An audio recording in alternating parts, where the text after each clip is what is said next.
నమస్తే welcome to today's Telangana నేను మీ మధు రాబోయే బీహార్ ఎలక్షన్స్ ఇప్పుడు ప్రముఖంగా మారాయి అందరి దృష్టి ఇప్పుడు బీహార్ పైన నడుస్తుంది అయితే ఇదే విషయంపై డిప్యూటీ సీఎం మల్లు భట్టి విక్రమార్క మరియు సీఎం రేవంత్ రెడ్డి ఇద్దరు కలిసి కూడా బీహార్ వెళ్ళనున్నట్టు తెలుస్తుంది మరి బీహార్లోనే ఓటర్ అధికార యాత్రలో వారు పాల్గొనబోతున్నట్టు కూడా తెలుస్తుంది ఇక ఆల్రెడీ కూడా తెలంగాణకు సంబంధించిన మంత్రులు కూడా అక్కడే ఉన్నట్టు తెలుస్తుంది మంత్రి సీతక్క పొన్నం ప్రభాకర్ ఉత్తమ్ కుమార్ రెడ్డి వంటి తదితర నాయకులు కూడా అక్కడికి ఆల్రెడీ చేరుకున్నట్టు తెలుస్తుంది అయితే ఒక్కొక్కలా విభజించుకొని కాంగ్రెస్ ప్రభుత్వం అధికారంలోకి వస్తే ఏ విధంగా పథకాలను అమలు చేస్తుంది ఏ విధంగా అభివృద్ధి చేస్తుందన్న విషయాల గురించి అక్కడ బీహార్ ప్రజలకు వీళ్ళు అర్థమయ్యేలా చెప్పనున్నట్టు తెలుస్తుంది ఇక తెలంగాణ మొత్తం కూడా అంటే ఇక్కడ ఆల్రెడీ తెలంగాణలో కాంగ్రెస్ ప్రభుత్వం అధికారంలో ఉంది కాబట్టి ఇక తెలంగాణ మొత్తం బీహార్లో తేలనున్నట్టు తెలుస్తుంది సో అక్కడ తిరిగి మొత్తం కూడా ఓటర్ అధికార యాత్రలో పాల్గొని అందరూ అక్కడ ప్రజలకు కాంగ్రెస్ ప్రభుత్వం యొక్క తీరును వివరించి చెప్పబోతున్నట్టు తెలుస్తుంది ఇప్పటికే ఆల్రెడీ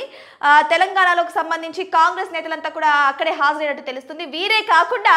ఓటర్ అధికార యాత్రకు రాహుల్ గాంధీ ప్రియాంక గాంధీ టీపీసీసీ చీఫ్ మల్లికార్జున ఖర్గే కూడా అక్కడికే వెళ్ళనున్నట్టు తెలుస్తుంది ఇక మొత్తంగా చూస్తే వీళ్ళందరి ఫోకస్ కూడా బీహార్ మీద ఉన్నట్టు తెలుస్తుంది ఇదంతా పక్కన పెడితే ఇక మొన్న సోమవారం కూడా డిప్యూటీ సీఎం మరియు సీఎం ఇద్దరు కలిసి అంటే రేవంత్ రెడ్డి మల్లు భట్టి విక్రమార్క వారిద్దరూ కలిసి కూడా రాజ్యసభ సభ్యుడైనటువంటి మన సోమవారం కూడా సీఎం డిప్యూటీ సీఎం అంటే రేవంత్ రెడ్డి మల్లు భట్టి విక్రమార్క ఇద్దరు కలిసి కూడా మను సింఘ్వీని అక్కడికి వెళ్ళి కలిసినట్టు తెలుస్తుంది రాజ్యసభ సభ్యుడైనటువంటి అభిషేక్ మను సింఘ్వీని సో వాళ్ళు అక్కడ ఈ స్థానిక సంస్థల ఎలక్షన్స్ గురించి చర్చించినట్టు తెలుస్తుంది అంటే సెప్టెంబర్ 30 లోపు ఈ స్థానిక సంస్థల ఎలక్షన్స్ ని నిర్వహించాలని సుప్రీంకోర్టు ఆదేశించిన విషయం అందరికీ తెలిసిందే అయితే ఈ లోపు బీసీ రిజర్వేషన్ అంటే బీసీ రిజర్వేషన్ 42% ఇస్తా అని చెప్పారు కదా ఇక్కడ కాంగ్రెస్ ప్రభుత్వం హామీ ఇచ్చింది కదా సో అదే విధంగా దీన్ని అమలు చేసే ప్రక్రియలో అక్కడ డిస్కస్ చేసినట్టు తెలుస్తుంది మరి సెప్టెంబర్ 30 లోపు ఇది ఖరారు చేయాలా లేకపోతే పోస్ట్ పోన్ చేయాలా మరి కోర్టుకు ఎటువంటి హామీలను సబ్మిట్ చేయాలి అన్న విషయాల గురించి చర్చించారట మరి ఏదేమైనా సరే ఇప్పుడు స్థానిక సంస్థల ఎలక్షన్స్ కావచ్చు అక్కడ బీహార్ ఎలక్షన్స్ కావచ్చు చాలా ప్రముఖంగా మాట్లాడుకుంటున్నారు ప్రతి ఒక్కరు కూడా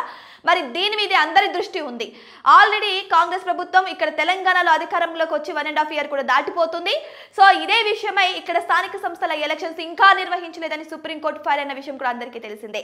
లేదా పాత వ్యక్తులని ఇక్కడ అధికారంలో కొనసాగించాలి లేదంటే స్థానిక సంస్థల ఎలక్షన్స్ మొదలుపెట్టి కొత్త అధికారులను నియమించాలి తప్ప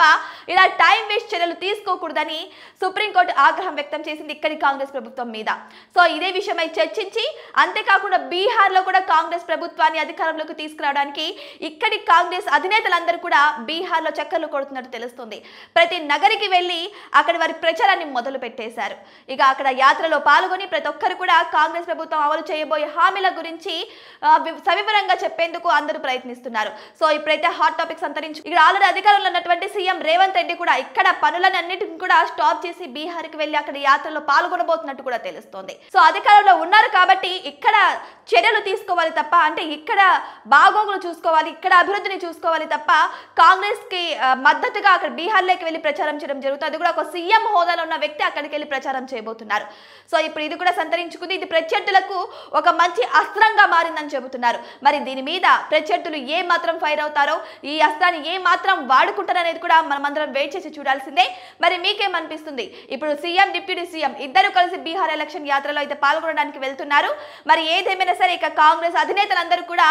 అక్కడే ఉండబోతున్నట్టు తెలుస్తుంది ఎలక్షన్స్ వరకు అక్కడే ప్రచారం నిర్వహించబోతున్నట్టు తెలుస్తుంది మరి కాంగ్రెస్ వాళ్ళు నిర్వహిస్తున్నటువంటి ఈ యొక్క ప్రచారం సక్సెస్ అవుతుందా లేదు అంటే అక్కడే మళ్ళీ బీజేపీ కైవసం చేసుకుంటుందా అనేది కూడా మనమందరం వెయిట్ చేసి చూడాల్సిందే మరి మీకేమనిపిస్తుంది ఈ వీడియో గురించి మీ అభిప్రాయాన్ని కామెంట్ బాక్స్ లో కామెంట్ రూపంలో తెలియజేయండి ఇటువంటి మరిన్ని ఇంట్రెస్టింగ్ అప్డేట్స్ కోసం మా ఛానల్ ని సబ్స్క్రైబ్ చేసుకోవడం మాత్రం అస్సలు మర్చిపోకండి